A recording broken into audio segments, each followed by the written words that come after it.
You reach into your pocket without thinking. A few taps on a screen. A number changes somewhere on a server you will never see. And something you wanted appears at your door 2 days later. That is money. And you have used it so many times today that you stopped noticing it existed. But here is the question nobody asks. Where did it come from? Not the paper, not the coins, the idea. The invisible agreement between strangers that says this object, this shell, this bead, this metal disc is worth something real. Because for most of human history, that agreement did not exist. For roughly 300,000 years, your ancestors survived without a single coin, a single bill, or a single transaction. And yet they ate. They built shelter, they raised children, they formed alliances that lasted generations. They did all of this without money, and the system they used instead was, in many ways, more sophisticated than anything you carry in your wallet today. So when did that change? When did ancient humans decide that a piece of metal was worth a goat? The answer is not a date. It is not an invention. It is a slow, strange, deeply human story. And it starts not with greed, but with trust. Imagine you are living roughly 30,000 years ago. You are part of a band of around 25 to 50 people. You know every face. You know who is generous and who takes more than they give. You know who is a skilled hunter and who makes the sharpest blades. There is no need for money in this world because there is no anonymity. Anthropologist David Graeber, in his landmark 2011 work Debt, the first 5,000 years, argued that the most primitive human economies were not barter economies at all. They were gift economies. You gave because giving built relationships. Relationships built survival. Survival was the only currency that mattered. You helped carry the kill back to camp. Someone else shared their fire. A woman in the group knew which roots cured fever. A man knew how to read the stars to navigate. Nobody invoiced anyone. Nobody kept a ledger, but everyone kept score. In their memory, in their reputation, in the invisible social fabric that held the group together. This is what economists call a gift economy, and archaeological evidence suggests it dominated human life for hundreds of thousands of years. At Pinnacle Point in South Africa, excavations led by Curtis Moran revealed ochre pigment and shell beads dating back 164,000 years. Objects with no obvious survival function. They were probably symbolic, possibly traded, possibly gifted.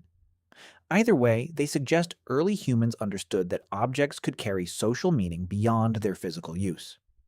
That is the first seed of money. Not a coin, but a symbol. Around 40,000 years ago, something accelerated. The archaeological record fills up with small, portable, non-functional objects. Perforated shells, carved bone beads, mammoth ivory pendants. These appeared not just at one site but across vast distances, sometimes hundreds of kilometers from where the raw material originated. At Blombos Cave in South Africa, researchers found 75,000-year-old shell beads that had been deliberately perforated and strung, almost certainly worn as personal ornamentation. Similar beads have been found at sites in Morocco, Israel, and Algeria from roughly the same period. The same design, separated by thousands of miles. This is important. These objects traveled, which means the people who made them were trading, or gifting across long distances. Which means they needed objects that were portable, durable, recognizable, and rare enough to be worth carrying. They needed, in other words, proto-currency. Not money, not yet, but the same logic, applied to shells instead of silver. Now fast forward to around 10,000 BCE. Something enormous is happening. Your ancestors are settling down. The first farming villages are appearing in the region archaeologists call the Fertile Crescent, the arc of land stretching from modern-day Iraq through Syria into the eastern Mediterranean.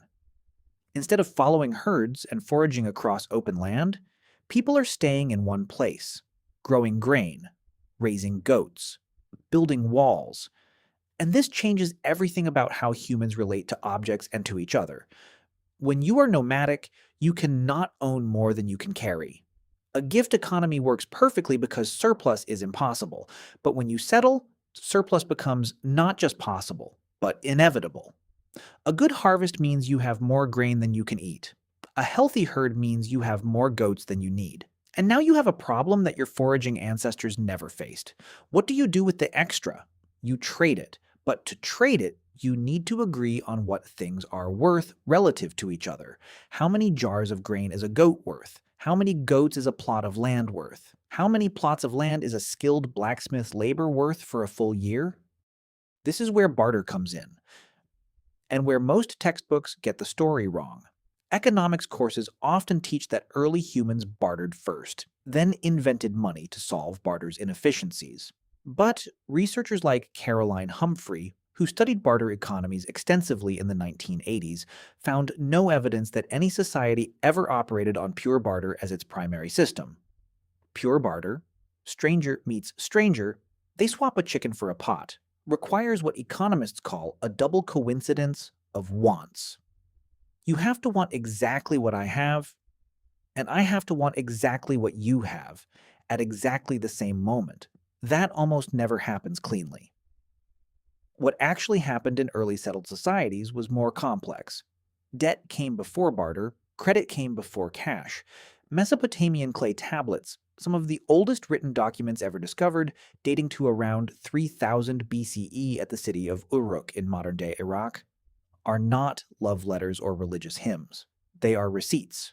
They are records of grain delivered, labor owed, interest accumulated. The oldest writing in the world is an accounting ledger. Let that sink in for a moment. Before humans wrote stories, before they wrote laws, before they wrote prayers, they wrote invoices. The Sumerian economy, which flourished between roughly 4,500 and 1,900 BCE in the region of modern Iraq, operated largely on credit.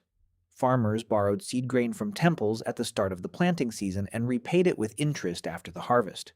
Workers received rations of grain and beer tracked in clay. Long-distance merchants carried clay tablets documenting the goods they owed or were owed across hundreds of miles of trade routes. None of this required physical money. It required trust, record-keeping, and the authority of an institution, usually a temple or a palace, to enforce the agreement. So where do coins come in?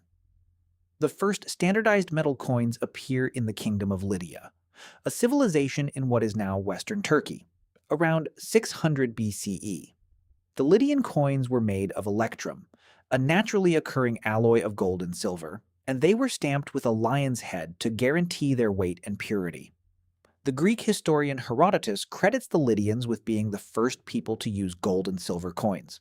And within a century, this technology had spread across the Greek world, into Persia, and eventually into every corner of the Mediterranean.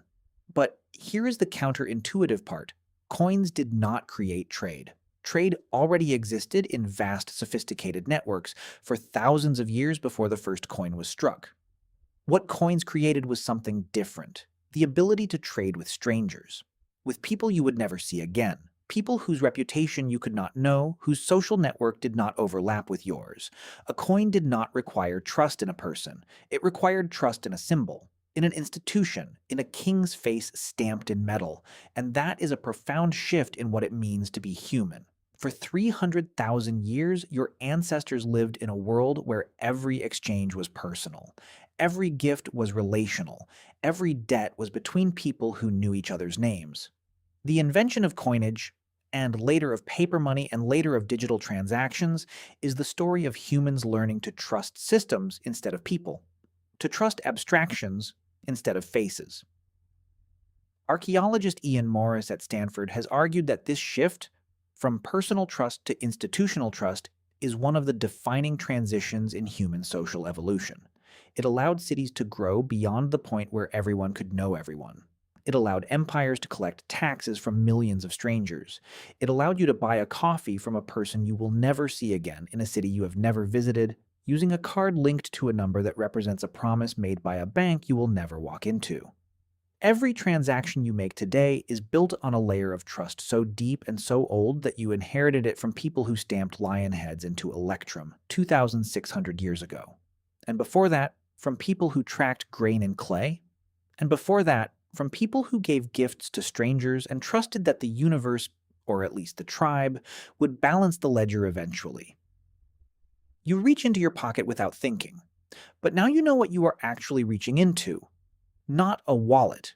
A 300,000-year-old conversation between humans about what it means to trust each other.